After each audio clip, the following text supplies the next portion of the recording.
Hello guys, welcome to my new video. आज मैं आपको एलिमेंट्स ऑफ डिज़ाइन में स्पेसेस को पढ़ाने वाला हूँ। इससे पहले मैंने आपको फॉर्म्स पढ़ाए थे। ये जो अब आगे जितने भी बचे हुए एलिमेंट्स ऑफ डिज़ाइन हैं, ये बहुत ही शॉर्ट वीडियोस बनेंगे इस पर, जो कि बहुत ही छोटे छोटे टॉपिक्स हैं। तो आप इनको अच्छे से समझिएगा, नोट्स बनाइएगा और प्रैक्टिकली इस चीज़ को आप ऑब्ज़र्व करिएगा अपने आसपास के इन्वायरमेंट में। तो इस वीडियो में हम स्पेस को पढ़ेंगे। चलिए आगे चलते हैं। What is space? In interior design, space is one of the most important element. It refers how area are used, arranged and experienced inside the room. Space बहुत ही इंपॉर्टेंट पार्ट है एलिमेंट्स ऑफ डिज़ाइन में, और ये आपको बताता है कि किसी भी फर्नीचर को, किसी भी चीज़ को रूम में किस तरीके से अरेंज करें हम लोग, ताकि रूम आपका कंफर्टेबल भी लगे, देखने में भी वो एस्थेटिक लगे और चीज़ें प्रॉपरली अरेंज हो जाए किसी भी रूम में। सिंपली आप समझो तो स्पेस का मतलब होता है the area where designs happen. वो एरिया जहाँ पे डिज़ाइन को करा जा रहा है वो स्पेस है। हम पूरे रूम में डिज़ाइनिंग कर रहे हैं, यानी कि पूरा रूम हमारे लिए एक स्पेस की तरह है। स्पेस दो तरीके का होता है, पॉजिटिव स्पेस और नेगेटिव स्पेस। मैं आगे आपको एक एक करके एग्जांपल के साथ समझाऊंगा दोनों को। पॉजिटिव स्पेस का मतलब होता है फील्ड एरिया, यानी कि the area that is occupied by furniture, people and object. For suppose करो आप एक पर्टिकुलर रूम में, पर्टिकुलर एरिया पे आप एक सोफ़ा रख देते हो, बेड रख देते हो, फ्रिज लगा लेते हो, तो वो आपका पॉजिटिव स्पेस हो जाता है, क्योंकि वो एरिया फिल्ड कर लिया, आप उसकी स्पेस को भर लिए हो किसी ऑब्जेक्ट से, तो पॉजिटिव स्पेस है। पॉजिटिव स्पेस का मतलब कि एरिया ऑक्यूपाई कर लेना किसी भी चीज़ के थ्रू, जैसे sofa, bed, dining table, cabinet, wardrobe, lamp, plant, decor, इन सब से उस स्पेस को फिल कर लेना। Why it matters, defines the function of room, give structure to layout. Too much room feel crowded. अगर आप बहुत सारी चीज़ों को, सारे रूम के स्पेस को अगर आप किसी ना किसी ऑब्जेक्ट से फिल कर देते हो, तो बहुत ही क्राउडेड फील होगा आपको। चीज़ें भरी भरी लगेंगी, अच्छी नहीं लगेंगी, थोड़ा डल लुक आएगा। तो उस चीज़ का आपको ध्यान रखना है। मैंने फिर बोला, इंटीरियर डिज़ाइन में आप किसी भी एक चीज़ के बेसिस पे आप पूरा इंटीरियर नहीं बना सकते हो, आपको चीज़ें मिक्स करके चलनी पड़ेगी। पिछली वीडियो में मैंने आपको बताया था फॉर्म्स के बारे में।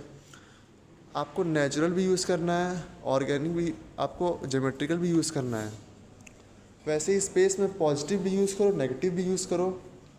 हर एलिमेंट्स ऑफ डिज़ाइन में हर एलिमेंट्स के कुछ पार्ट्स हैं, कुछ टाइप्स हैं, तो आप हर टाइप का यूज़ करो, किसी एक टाइप पे मत रहो। उस चीज़ का ध्यान रखना बहुत ज़रूरी है। आगे चलते हैं।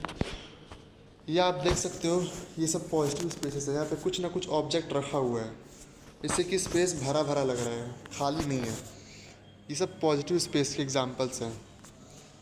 यहाँ भी आप सेम देख सकते हो, इसमें ये सब पॉजिटिव स्पेस के एग्जांपल है। आगे चलते हैं। अब आते हैं नेगेटिव स्पेस पर। नेगेटिव स्पेस या empty open area, the empty और open area around furniture and between objects. दो फर्नीचर के बीच में कोई एक एरिया है। फॉर सपोज करिए कि आप कहीं एक सोफ़ा लगाए हैं, कहीं टेबल लगाए हैं, तो सोफ़ा और टेबल के बीच में जो एरिया बच रहा है वो खाली एरिया है, तो वो नेगेटिव स्पेस हुआ। या कहीं भी जहाँ पे कोई ऑब्जेक्ट नहीं रखा है, कोई ह्यूमन नहीं है, कोई डिज़ाइन नहीं है, वो एरिया नेगेटिव एरिया में कंसिडर होता है। वॉल्स को भी पॉजिटिव और नेगेटिव एरिया मान सकते हैं। आप वॉल्स पे पेंटिंग लगा देते हो, वॉलपेपर लगा देते हो, किसी चीज़ को आप पेंटिंग भी लगा लेते हो, तो वो वॉल भर जाता है, यानी कि वो पॉजिटिव है। अगर आप वॉल को खाली छोड़ देते हो, कुछ उस पर नहीं करते हो, बस पेंट करे हो, तो वो नेगेटिव एरिया में कंसिडर होगा। Example, walking path, open floor areas, corridor, space between furnitures. Y it matters, make a room feel bigger and cleaner. इससे रूम थोड़ा बड़ा दिखता है अगर स्पेस, नेगेटिव स्पेस को छोड़े तो। इम्प्रूव मूवमेंट एंड कंफर्ट, चीज़ें थोड़ी कंफर्ट लगती हैं, इजीली स्मूथ चीज़ें लगती हैं proper. Help light and air flow, open space रहता है तो प्रॉपर वेंटिलेशंस होते हैं, लाइट्स आती हैं। अब आप विंडो पे किसी अलमीरा को लगा दोगे तो लाइट को बंद कर देगा, एयर आना बंद कर देगा, एयर सर्कुलेशन, लाइट सर्कुलेशन बंद हो जाएगा। नेगेटिव रहेगा तो वो चीज़ें आएंगी, लाइट आएंगी, सनलाइट्स आएंगे, फ्रेश एयर आएगा। तो ये नेगेटिव स्पेस के एग्जांपल्स हैं। या आप देख सकते हो ये नेगेटिव स्पेस है, दो फर्नीचर के बीच में तो स्पेस है, नेगेटिव है। यहाँ पे नेगेटिव स्पेस है। ये वॉल्स पूरे नेगेटिव हैं, यहाँ थोड़े नेगेटिव है, थोड़े पॉजिटिव है।